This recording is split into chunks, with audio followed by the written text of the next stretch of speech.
Magandang araw, syempre magandang buhay, isang pinagpalang umaga na naman para sa ating lahat.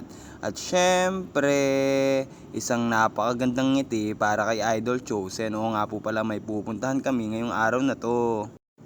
Pupunta nga po pala kami sa lugar kung saan pinanganak si Chosen One. At ito na nga, grabe oh, napakagandang lalaki talaga ni Chosen One.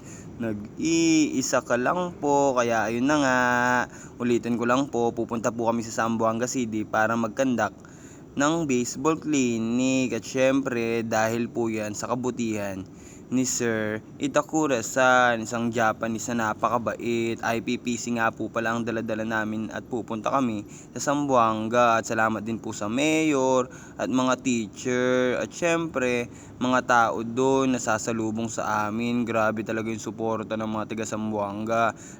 Hindi pa kami nakakarating doon, pero grabe, sobrang solid na agad yung pagtanggap nila sa amin. Siyempre, kahit wala pa kami doon, ramdam na namin. Kaya ayan na nga, ini-interview ko pa si Sir Chosen dyan.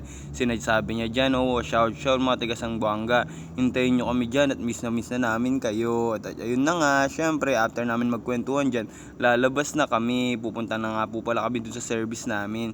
Kasi naghihintay na po si Coach Itakura. At ayan, lakad-lakad. Check outfit, grabe yung mga porma ng kasama ko. Pareho silang naka-Jordan, nakakahiyang tumabit. Ayun na nga, syempre, nandito nga po pala yung gamit sa Rizal.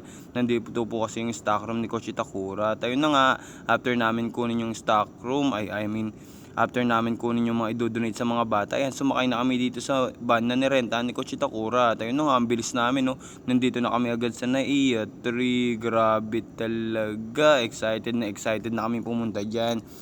Kasi gustong gusto na namin makita yung mga batang may pangarap. Ganyan din kasi kami noon yung tipong na excited kami kapag may makita kami panibagong tao. Yung tipong hindi namin pa laging nakikita na tao, tapos yung mga taong iniidudulo pa namin. O nga po pala, nakaka-inspire po yung mga bata, lalong-lalo na yung mga nagko-comment sa page natin. Grabe talaga. Kung alam nyo lang po talaga na kayo yung inspirasyon namin, kaya ginagawa namin yung mga ganitong bagay. Kung di dahil sa mga batang gustong mangarap, grabe. Sigurado hindi namin alam kung nasan kami ngayon. Kaya shout sa inyo, hintayin nyo kami dyan at magkikita tayo. At ayun na nga si Coach Clarence, grabe talaga. Iba po talaga pormahan ng mga big time. Parang itong si Idol Chosen One. Sir, saan biyahe mo, sir? Zamboanga City baseball clinic. First time in history na magkaroon na magkaroon ng baseball clinic sa Zamboanga. Yeah, thank you. Arriba! At ayun na nga, sa sobrang excited na pa-arriba pa siya. At ito ako, grabe pasulyap-sulyap lang at naghihintay ng paparating ng kasamahan. O nga po pala, hindi talaga mawawala sa isang team yung laging late dumarating. O nga po pala, hulaan nyo, hintayin nyo sa video kung sino yung tinutukoy namin. At ayan, hinihintay namin siya mga ilang minuto na dyan hanggat binuksan na namin yung mga bagay. Tapos tinignan namin yung mga gloves na ipinamimigay sa mga bata. At ayun na nga, oh grabe, napakaganda. O nga po pala, kahit use yan, grabe, sobrang mahal po ng mga gloves na yan kung bibilingin ng bago. Tsaka pinamimigay po yan na sobrang ganda pa. Kaya saludo talaga sa Team IPPC. At ito na nga yung tinutukoy kong palaging late. Oh. Hindi nga po pala palaging late. Hindi lang po talaga mawawala sa isang team na may isang nalilate. At ayun na nga si Coach Rock. O shout sa iyo, Coach Rock. Grabe yun, na-miss ka namin. Di namin alam kung saan ka galing. Kung galing ka ba ng Pakistan o galing Pilipinas.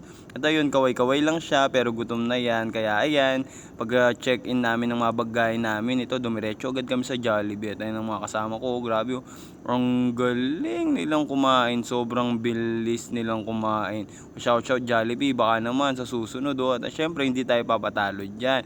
Inaangguluhan muna natin yung camera. Tapos ipapakita ko sa inyo yung tamang pagkain ng kanin sa mga fast food. Syempre, may balot yun. At kakainin natin na parang hamburger para hindi na tayo gumamit ng kutsara. Tsaka mabilisan lang yan kasi dikit-dikit naman yung kanin Hindi siya yung hiwa-hiwalay. Tapos ayun, tinusok ko lang ng tinidor yung fried chicken at sabay kagat. Solid, 'di ba? Wow, may napulot kayong teknik. At ayun na nga, after namin kumain, ayan, maglalakad na kami papunta dito sa may waiting area kasi malapit na po yung flight namin diyan. Grabe talaga yung mga kasamahan ko. Lingon-lingon naman dyan mga bossing. Pero deep inside talaga, gustong gusto na namin pumunta sa Zamboanga. Lalong lalo na ako kasi first time ko.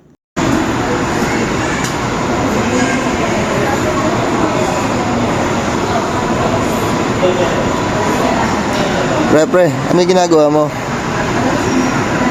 Ito, inaayos ko lang yung pamibigay natin mga cups sa Zamboanga. Wow, ang bait mo talaga.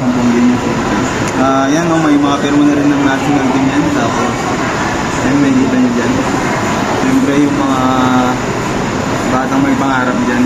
Yan yung mga inspirasyon natin kaya gumagawa tayo ng mabuti. Kaya huwag magsawang gumawa ng mabuti. Siyempre, pinakamahalaga sa lahat, huwag tayong tatapon ng buhay ng ibang tao. At taasan po natin yung pangarap natin. Ayan, sinusulat natin. Magandang buhay sa inyo dyan. See you, Zamboanga. Yun, napakabait talaga ni Coach Kyle.